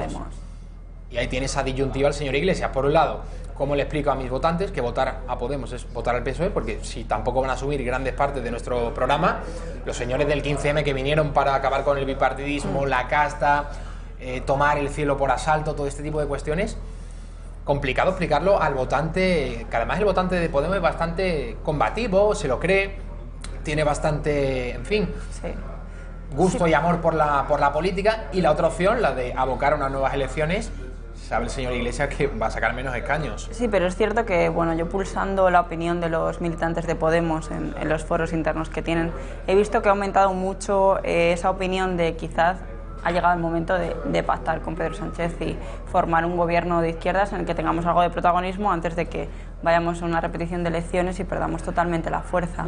Creo que los militantes de Podemos están cayendo en que, bueno, este es el mal menor, el de pactar con Pedro Sánchez, y al final, pues, supongo que el partido tendrá que hacer una última encuesta interna y Pablo Iglesias se limpiará las manos en ese sentido y acatará lo que digan sus bases. Raquel Tejero, periodista de OK Diario, muchísimas gracias por estar otra semana más en la redacción abierta de la tarde. Nos vamos a marchar a la publicidad. A la vuelta están con nosotros el economista Daniel Rodríguez Asensio y el politólogo Hasél Álvarez. Van a librar un debate. Y en esta casa los debates no son como en Telecinco, que la gente grita, se pone de pie, se insulta. Van a librar un debate, espero, de altura. Nos van a explicar el problema de la vivienda en España. ¿Por qué se paga tanto? Raquel, yo creo que ¿estoy mintiendo? Nuestra generación está pagando muchísimo por un alquiler de piso. Sobre todo aquí. 40%, y no te digo los que vivimos en Madrid, 40%, 50% prácticamente del sueldo se lo fulmina el alquiler de un piso. El problema de que hay muchísima demanda y poca oferta. Todo esto van a tratar de arrojar algo de luz, cada uno desde su punto de vista, Daniel Rodríguez Asensio y Hasél Álvarez. En un minuto, no se lo pierdan.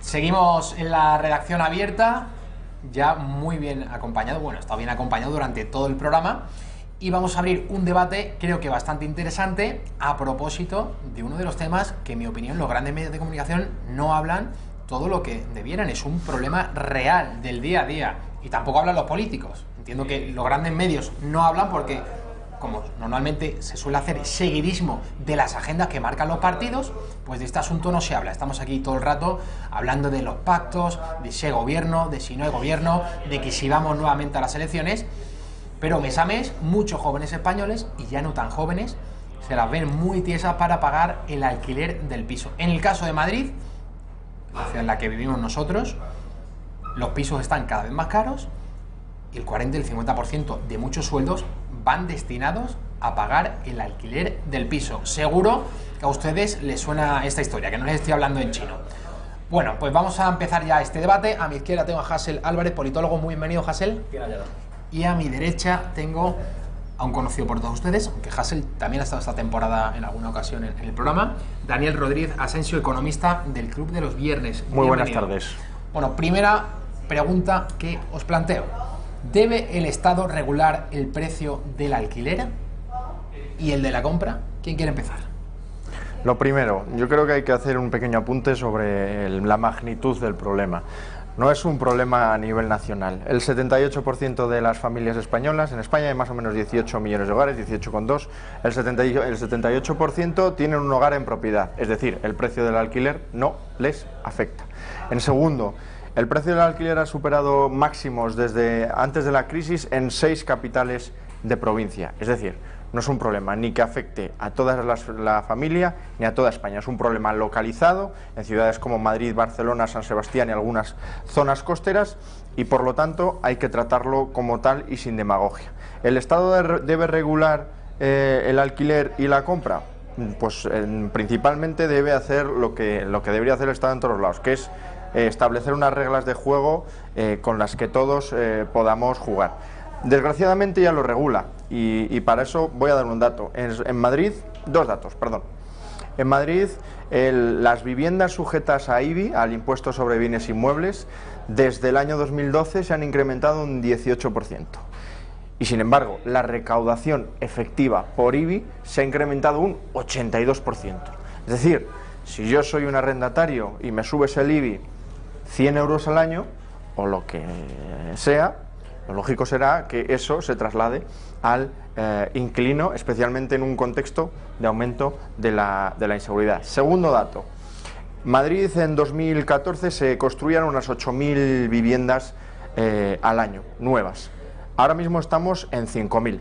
En la Comunidad de Madrid se construían unas 5.500 en 2014 y ahora estamos en unas 6.500, datos de 2018. ¿Qué ha pasado? Oh, sorpresa, más 27% el precio medio del metro cuadrado en Madrid, más 8% en la Comunidad de Madrid. Es decir, cuando el Estado mete la zarpa en cualquier mercado, lo desbarajusta. Y eso también ocurre en vivienda. Por cierto, que hoy hemos visto una noticia que dice que en el primer trimestre de este año las promociones de obra nueva en Barcelona, acordaos de que el año pasado la señora Colau dijo que 1/3 de las obras nuevas tienen que llevar VPO y no sé cuántas restricciones más, se han desplomado un 63%.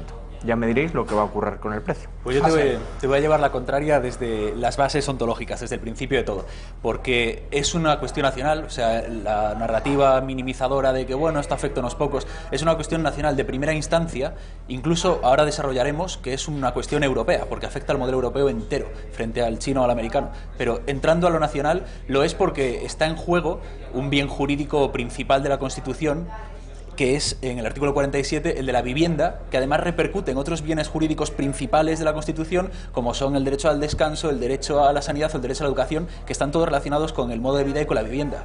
Por lo tanto, entra en el meollo de lo que son las garantías de los derechos de los ciudadanos, que deben estar protegidas y debe ser algo por lo que el Estado de todos vele. ¿Por qué no se puede dejar exclusivamente al mercado? Que por supuesto que el mercado se regula, funciona bien y no es necesario tenerlo dirigido como un palo, ¿no? Pero ¿por qué no es completamente soberano el mercado en este sentido? Pues estamos viendo el tipo de crisis que se ha generado, que es una crisis que no respeta el principio básico del mercado, de la oferta y la demanda. Es una crisis en la cual la oferta es muy escasa, la demanda es muy alta y sin embargo los precios no están bajando. O sea, es algo que ya desde el principio, por la naturaleza oligopólica de este mercado, es decir, que está mucha vivienda en muy pocas manos, capaces de crear una escasez artificial y de subir precios, además de ser un mercado, como bien sabes, de oportunidad, en el cual si se puede edificar, se edifica, aunque luego no se pueda vender, hace que esto quede fuera de las leyes estrictamente mercantiles de la supuesta autorregulación. Además de que está mediado por un factor más, que es que aquí la almendra del argumento que defiendes, del argumento liberal, sería que si limitamos los precios habría menos oferta, ¿verdad? Y que eso haría que esos precios subiesen indefinidamente. ¿Cuál es el problema? Que eso no funciona así en este caso, porque jugamos en un mercado global. Por lo tanto, si los precios son altísimos, siempre va a haber el millonario chino, ruso, americano, lo que sea, o la gran empresa multinacional que compre.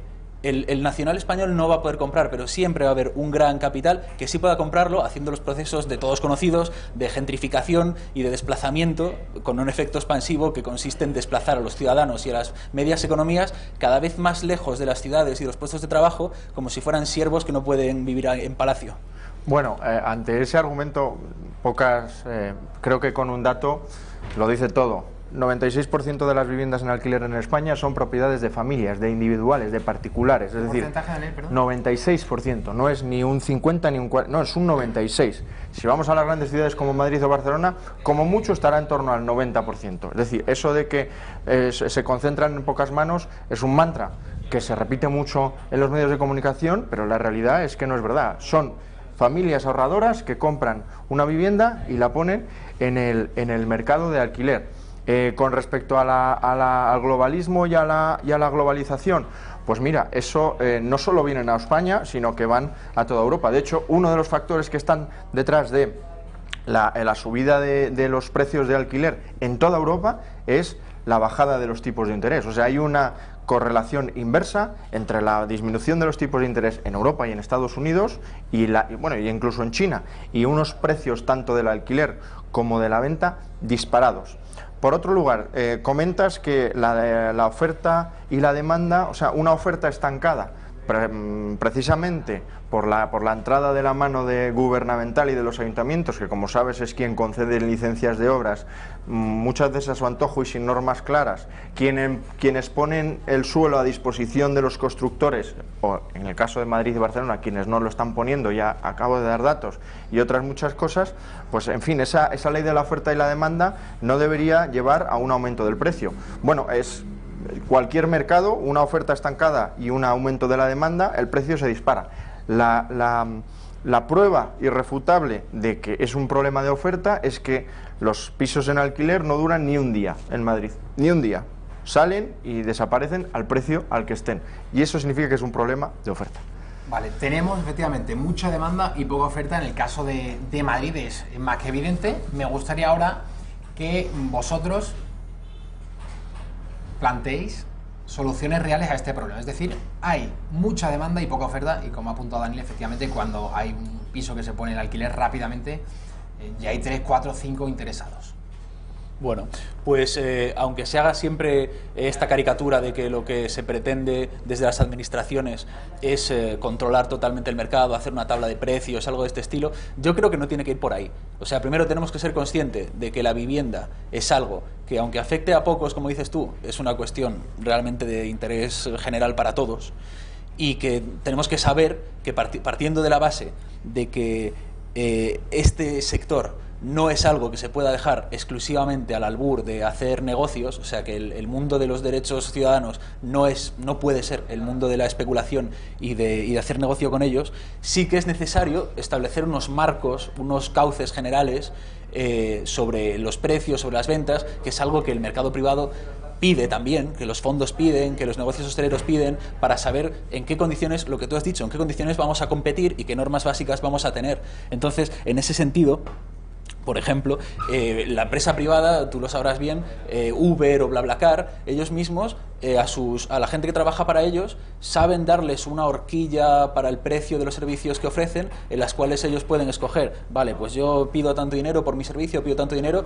dentro de unos márgenes científicamente, digamos, mensurables, donde no haya espacio para la usura o tampoco para que se arruine el empresario, ¿no? Con los pisos y con la vivienda, la intervención sería muy semejante. Se podría valorar dentro de un margen muy razonable, unas condiciones científicas, por así decirlo, de cuál es la rentabilidad del piso, qué valor tiene, cuál es su ubicación, qué consumo hace, y dar una tabla de referencias para asegurarnos de que el factor especulativo quede totalmente fuera de la situación. Y no solo se trataría, esto hablando de cómo intervenir, pero no solo se trataría de eso. Hay un montón de medidas complementarias, como puede ser dar una buena reglamentación a los pisos turísticos, invertir también en que haya un transporte público barato, en que todo el sistema urbano sea sostenible, la traída de agua, el tejido viario. Hay una serie de factores que el Estado puede garantizar que hacen que la vivienda sea más racional y más asequible, sin necesidad de intervenciones tan brutales. La verdad es que no entiendo muy bien este miedo al mercado. En España, desde el fin de la autarquía de Franco, la apertura a los mercados internacionales y sobre todo desde la entrada de la democracia, hemos visto cómo empresas emergen y entran en competencia, incluso grandes empresas, Inditex, me da igual del sector, Inditex, el sector telecomunicaciones, el sector automoción. Y la realidad es que cuando las empresas entran en competencia y además emergen grandes grupos, el consumidor es el más afectado positivamente. Sí.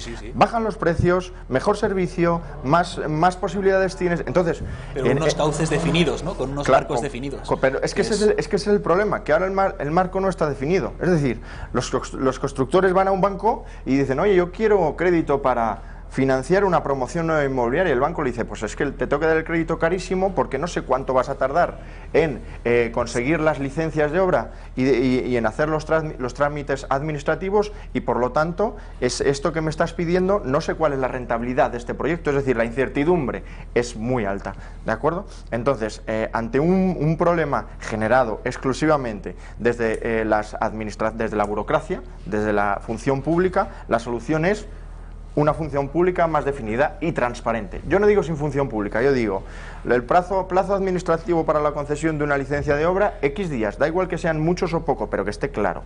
Lo que yo digo es el suelo a disposición de la construcción totalmente liberalizado, que no haya restricciones. Lo que yo digo es cuidado con toda esta legislación medioambiental, de plantas y de toda esta socialdemocracia que nos invade, porque eso encarece la vivienda, eso la encarece. Entonces, las soluciones pasan por ahí. Y hay una cosa muy importante, esta misma semana Martínez Almeida ha prometido 150 euros a los jóvenes. Eso es la solución. Os lo iba a preguntar también, aunque no era una de las cuestiones que tenía el guión, pero me he acordado hace caso. Esa es la solución perfecta para que el piso suba, los alquileres suban 150 euros por para que el defecto. Dueño diga, como hay esta ayuda a los jóvenes, creo que hasta los 35 años. Eso es. 150 euros. No podemos esperar soluciones mágicas. Afortunadamente, Martínez Almeida, aparte de los 150 euros, está poniendo en el mercado 100 y pico mil. Creo que son 104.000 viviendas que está desatascando. Esa es la solución. Y ha puesto al frente de ellas a Diego Lozano, que era el jefe de gabinete de Ignacio González, el cual acabó con enormes casos de corrupción en toda la comunidad. Pero es que para acabar la corrupción lo que hay que hacer es un sistema transparente, no un sistema en el que en esta persona se lleva un one-to-one. Pero transparente en lo político y también en lo mercantil, que es donde está la Por supuesto, pero si yo estoy diciendo reglas claras, no estoy diciendo no reglas, estoy diciendo vamos a establecer un carril, da igual que sean 7 días para otorgar una licencia que 70. Lo importante es que haya una cifra clara, ¿de acuerdo? Entonces, no hay soluciones mágicas, los 150 euros no es solución mágica. Y liberalizar todo el suelo tampoco, que suena también a truco de magia y está en el origen de la anterior burbuja inmobiliaria. No, el suelo nunca ha estado liberalizado. Bueno, el intento de liberalizarlo ha sido lo que ha conducido a esta el origen de la anterior burbuja inmobiliaria fue, en primer lugar, los tipos de interés ultra bajos, en segundo lugar, falta de supervisión bancaria y en tercer lugar... ¿Y es el modelo económico que queremos ese? ¿Tener que vivir de esquilmar los paisajes, de ser camareros de turistas y de que todo nuestro suelo esté a la venta? ¿Es el modelo económico que tú desearías para el país? Pero es que yo no estoy diciendo eso. Yo te estoy diciendo, el suelo liberalizado no significa que aquí vendamos hasta el patio de la casa de la abuela, si queremos, no es, oye, lo que hay, sea lo que haya, que esté liberalizado y que sea un mercado transparente y una especie de subasta. Yo no estoy diciendo que haya más o menos, pero la realidad es que hay mucho y al no estar liberalizado y al ser un proceso opaco, 1, surgen los casos de corrupción y 2, hay escasez de oferta. Lo que yo estoy diciendo es, lo que hay, que sea un mercado transparente, que cualquiera pueda acceder a él en las mismas normas y con las normas claras.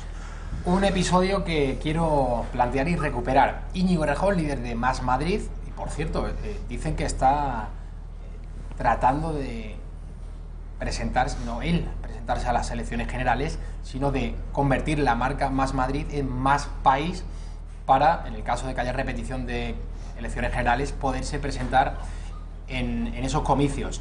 Errejón ponía hace poco el ejemplo de Berlín como modelo de control de precios. No sé qué os parece la medida en la capital alemana, si el control de precios en los últimos 4 años, porque esta medida se toma a cabo en el año 2015, si eso ha facilitado el acceso a una vivienda, al alquiler, si ha encarecido finalmente los precios. Hassel. Bueno, lo de Berlín tendremos que evaluarlo de aquí a 3 años o cuando tengamos unos datos concluyentes sobre la experiencia. Desde luego está claro que habrá siempre malos datos sobre veces que la administración ha gestionado o que se han hecho algún tipo de influencia sobre los precios, porque la administración es igual de falible y defectuosa que cualquier institución humana, igual que el mercado. Porque el problema es que aquí en el mercado, los famosos market failures, los fallos de mercado, que se dan un montón, como son las tendencias a oligopolios, a monopolios, monopolios, las estructuras subóptimas como la que tenemos nosotros en vivienda, o yo qué sé, cuando se hace un cálculo inadecuado como está pasando entre oferta y demanda, ese mercado también falla, pero la óptica liberal que defiende, si no me equivoco, pone el énfasis en que no, la administración es la que al actuar siempre causa caos, la que tiene que ser opaca, porque realmente lo que estamos viendo aquí es que es el mercado el que está interviniendo en las vidas de la gente, el que te desplaza fuera de tu ciudad y el que está cambiando el rostro de toda la sociedad y de toda la humanidad, está siendo el potencial del mercado, no una administración que cada día es más pequeña, más tímida, se ve sobrepasada completamente por grandes multinacionales cuyo PIB es mayor que los de un país entero, algoritmos totalmente incontrolables que definen nuestras vidas, o sea, que pongas como que... Pero bueno, no quiero entrar en ese tema. Sobre la cuestión de Europa, de Berlín y demás, tengo aquí la lista de los países que tienen algún tipo de regulación que están teniendo resultados buenos. Italia, Francia, Irlanda, Escocia, Alemania, Austria, Holanda, Dinamarca, República Checa, Canadá, Estados Unidos, Portugal, donde se establece un alquiler a 675 euros para la clase media. O sea, España precisamente tiene el problema de que no está homologada en este sentido con el espacio europeo, de que tenemos muchísima menos vivienda de protección oficial, tenemos muchísimo menos control, o sea, somos un ejemplo realmente prácticamente, junto con Irlanda quizás, de lo que tú dirías de desregulación. Y termino precisamente con lo que te decía antes de que es un problema europeo el que estamos enfrentando, porque nosotros tenemos un modelo económico mediterráneo en el cual hay un sobreesfuerzo enorme para que las familias paguen el alquiler, que es el tema del debate de hoy. Estamos dedicando una parte muy grande de nuestro salario a ese alquiler, pero es que en el modelo socialdemócrata del norte de Europa, Finlandia y demás, ocurre lo mismo, pero es que en el modelo corporativo de Países Bajos hay la misma digresión. En el modelo de transición que llaman de Bulgaria, Eslovaquia, hay la misma diferencia, y en el modelo liberal de Irlanda hay la misma diferencia. Por lo tanto, que intentes plantear que es un conflicto entre el Estado social interventor y el mercado no parece así, porque en todos los modelos europeos, que son muy distintos en eso, tenemos esta diferencia entre el poder adquisitivo de la gente y la capacidad de adquirir vivienda, y huele mucho más a un pulso de destrucción de un modelo social europeo que prima la calidad frente a la cantidad, contra modelos americanos que priman lo contrario, o chinos de sustitución o de sumisión humana a la mercancía. Yo veo que va más por ahí, más que un debate del mercado es buenísimo y la administración es obtusa. Berlín. Primero, ya lo he dicho, hay un elemento común a todas estas ciudades en la que se están encareciendo los precios, que es la bajada constante de los tipos de interés desde los años 80, ¿de acuerdo? Eso está detrás de la subida de la vivienda en todo el mundo desarrollado. Berlín, 2015, establece una directriz que dice: usted no puede aumentar los precios entre un contrato y otro más de un 10%. 2017, 2 años después, 2018, datos de mayo mayo 2019, más 20,2% de aumento de precios en Berlín. ¡Oh, qué éxito! ¿Y ahora qué dicen? No, es que ahora usted no va a poder... Perdón, Daniel, pregunta. No. Entre contrato y contrato no podía subir el precio más de un 10%. Correcto, esa es la normativa. Éxito total, más 20%... Eso quiere decir que, si imagínate, yo soy el propietario y quiero sacar el máximo beneficio posible, que no sé exactamente la normativa berlinesa. Tú puedes tener al inquilino 9 meses o 10 meses y lo vas a por otro, dicen, bueno, no, lo voy subiendo un 10%, que es el máximo que me deja la ley. La realidad es que ha subido un 20%, pero Berlín... haber hecho eso a lo largo de años, ¿no? ¿Sabéis cuál es la cuestión? Que Berlín no es el único caso. Hay más casos en los que ha ocurrido lo mismo. Francia, 2015, París... Perdón, Daniel, que te vuelvo a interrumpir. ¿La idea es mala o está mal aplicada? Es mala, porque no ha funcionado nunca en ningún lugar de la historia. Voy a poner 2 ejemplos geográficos, que son Berlín y París, 2015, y voy a poner otro ejemplo que ha ocurrido a finales del año pasado, que es en el estado de Massachusetts, Estados Unidos. Lo mismo, un control de precios, no puede subir más de un 20%. ¿Qué pasó? Oh, sorpresa, se deslocalizaron un 15% de las viviendas en alquiler, el precio se disparó. Eso no es de ahora, es del siglo pasado, y en Estados Unidos. En Francia, igual, dice, usted no puede subir un precio más del 20% y no puede bajar los precios de golpe menos de un 30%. ¿Qué ha ocurrido? Lo mismo que el siglo pasado en Estados Unidos. 15% de deslocalización, aumento del precio del alquiler a doble dígito. Da igual, todos esos, Portugal, por cierto, lo que ha hecho este año es incentivos al alquiler vía menos impuestos, no subvenciones ni control de precios, ¿vale? Eso está bien, es excelente también. Bajar impuestos a las familias trabajadoras, excelente. Eso es, bajar impuestos y también todo lo que sea regulación y protección del casero, al igual que del inquilino, es decir, que no haya ninguna parte en su periodo de condiciones, ese es el camino y esa es la vía, porque si no, al final el casero tiene un inmueble porque le obtiene poca rentabilidad, tiene inseguridad, porque al final en un país como España, si no te pagan durante, creo que son 6 meses, aquí no pasa absolutamente nada. Y además, si tienes el piso vacío y te entra ocupa, ya no les puedes bajar, ya no les puedes sacar. Entonces, la seguridad jurídica, elemento fundamental, transparencia en la burocracia y un sistema fiscal orientado al inquilino. Siguiente cuestión. ¿Hay suficiente vivienda pública en España? ¿Las VPO, las viviendas de protección oficial, son la solución a este problema?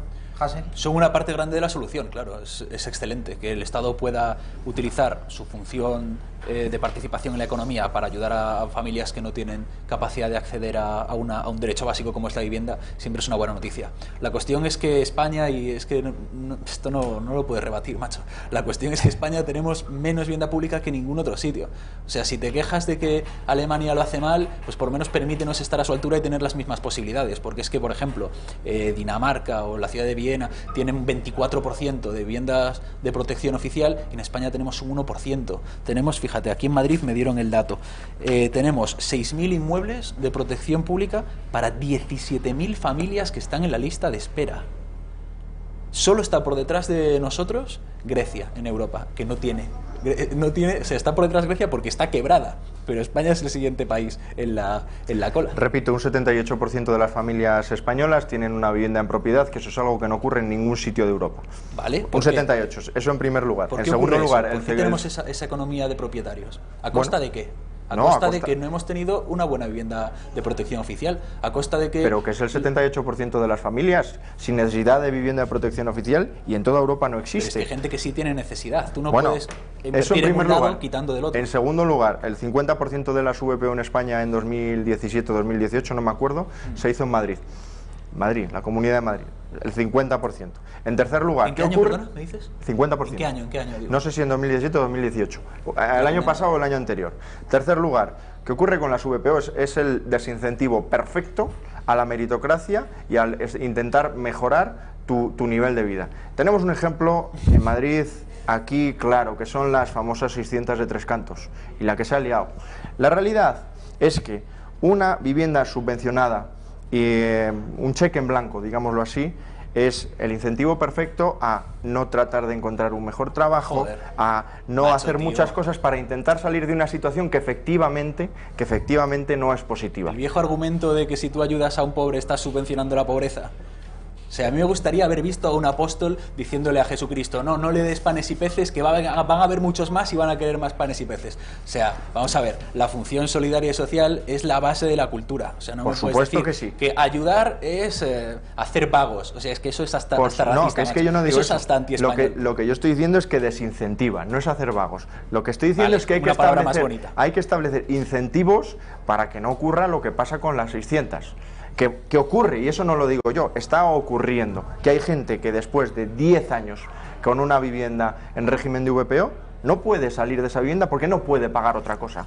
Una última cosa. 10 segundos tenéis cada uno. Vale. 10 segundos. Te preguntaba el año de lo de la vivienda en Madrid, porque no sé si has visto el dato de esta semana de que han condenado al consistorio de Ana Botella porque vendió a fondos buitre, Blackstone y demás, precisamente gran parte de las viviendas de protección oficial por 22 millones de euros por debajo de su valor. Se ha hecho vivienda de protección oficial en Madrid un montón, pero es que luego se ha vendido a propietario. Daniel, 10 segundos de verdad, no como Hasél. La vivienda de protección oficial, como todo lo público, nunca va a ser eficientemente gestionada. Muchísimas gracias a los dos, Hasél Álvarez, Daniel Rodríguez Asensio, por este interesantísimo debate sobre la vivienda. Nosotros volvemos mañana, como siempre, a las 6 de la tarde. Rafa Núñez Huesca lo hará a las 12:30 en la redacción abierta de la mañana. Recuerden que si están hartos de la corrección política, este es su programa.